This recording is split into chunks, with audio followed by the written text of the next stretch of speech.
So, are we in a crisis or just a slowdown? Friends and investors have been hitting me up about their concerns a lot more than usual lately.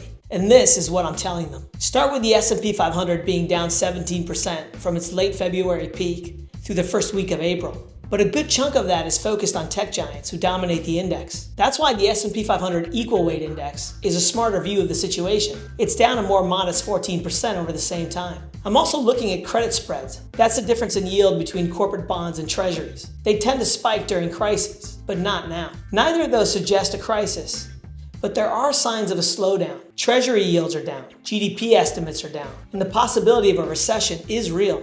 So what should investors do? For guidance, I looked at how the S&P 500 performed during each of the past 10 recessions, going all the way back to the 1950s. I calculated the index's peak-to-trough decline corresponding with each recession using month-end prices. I came away strangely reassured. The drawdowns in the S&P just weren't as severe as I would have guessed, and it makes clear that it's entirely plausible that the worst of the sell-off is already behind us. Let me repeat that.